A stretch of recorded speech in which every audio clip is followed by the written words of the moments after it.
First is the deep cleanser. The purpose for this is to remove all the impurities from your face.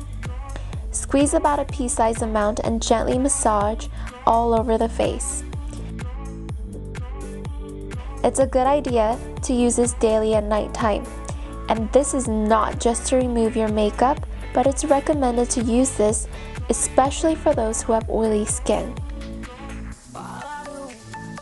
After massaging for a couple minutes, gently wipe it off with a tissue or rinse it off with warm water. Next, foam cleanser. Squeeze a pea-sized amount onto your hands and form lather.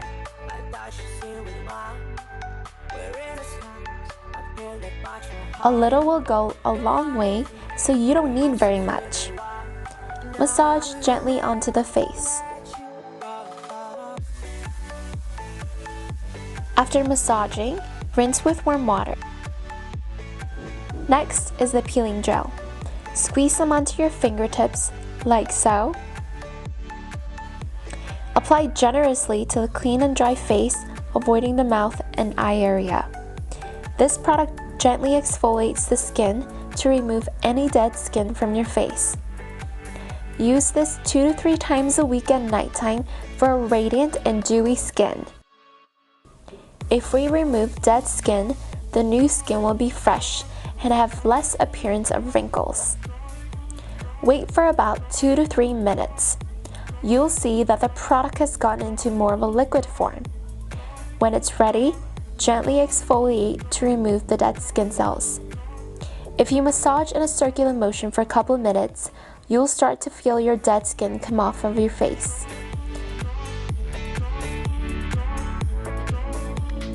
Rinse all the excess with warm water. Finally, peel-off mask. This is a great product for firming and lifting your skin. Take a small amount to your fingertips and apply generously to your clean face. It also tightens large pores that you might have. This mask is not just for those that need lifting, but it's also for those who have hyperpigmentation and acne-prone skin. Use this often, it'll heal the scarring and blemishes and leave your skin glowing and luminous. Wait until it is completely dried. Peel the mask off from bottom to top. It is unnecessary to rinse.